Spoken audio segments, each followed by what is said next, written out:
আসসালামু আলাইকুম ওয়া রাহমাতুল্লাহি ওয়া বারাকাতুহু। পাকশিল্পের পক্ষ থেকে আজ নিয়ে এসেছি ইলিশ মাছ দিয়ে কাঁচা কলার তরকারি রান্না। প্রথমে আমি কিছু কাঁচা কলা নিয়েছি। কাঁচা কলাগুলোকে ভালোভাবে খোসা ছাড়িয়ে বড় বড় টুকরা করে নিয়েছি। অল্প একটু পানি দিয়ে সামান্য একটু হলুদ দিয়ে ভাপ দিয়ে পানিটা ফেলে দিব।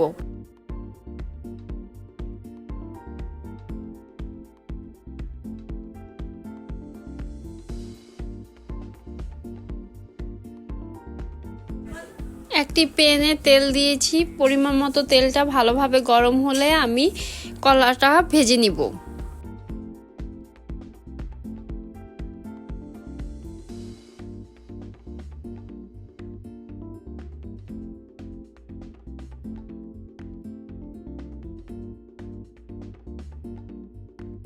কলাটা ভালোভাবে ভাজা হলে আমি ইলিশ মাছটাকে ভালোভাবে ভেজে নিব।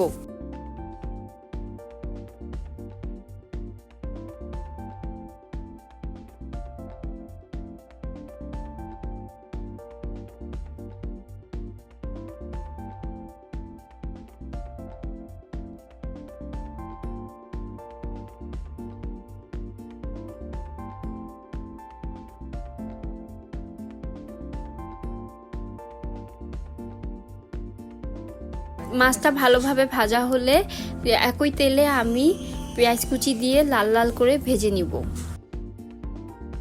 পেঁয়াজ কুচিটা ভালোভাবে ভাজা হলে আমি পরিমাণ মতো আদা রসুন বাটা এবং সামান্য পরিমাণ হলুদ দিয়ে হালকা ভেজে নিব।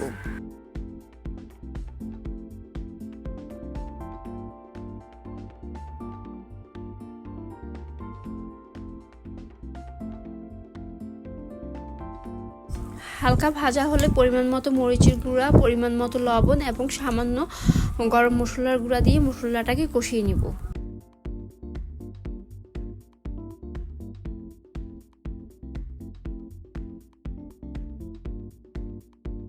মশলাটা ভালোভাবে কষানো হলে ভেজে রাখা কলাটা দিয়ে ভালোভাবে কষিয়ে নিব।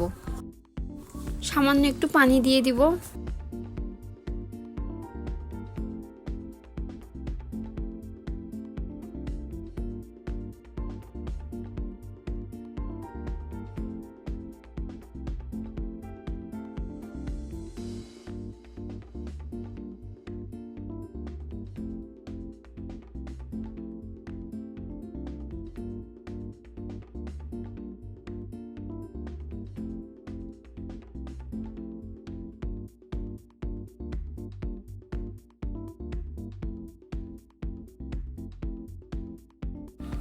কলাটা ভালোভাবে পানি শুকিয়ে আসলে আবারও পরিমাণ মতো পানি দিয়ে দিব, ঢাকনা দিয়ে দিব, কিছুক্ষণ পর পর নেড়ে দিব।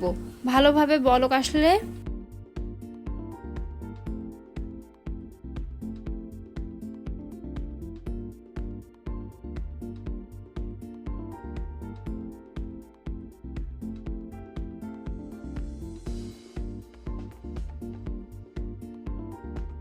কলার পানিটা যখন একটু শুকিয়ে আসবে তখন আমি ভেজে রাখা ইলিশ মাছটা দিয়ে দিব, হালকাভাবে নেড়ে দিব।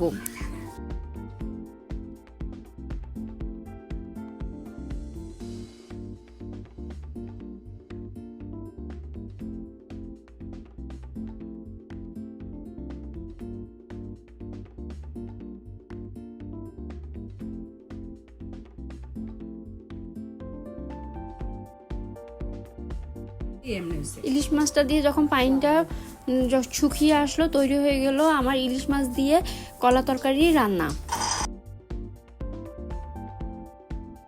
নতুন নতুন ভিডিও পেতে আমাদের পাকশিল্প চ্যানেলটিকে সাবস্ক্রাইব, লাইক, কমেন্ট, শেয়ার করে আমাদের পাশে থাকুন। আজ এ পর্যন্তই। আল্লাহ হাফেজ।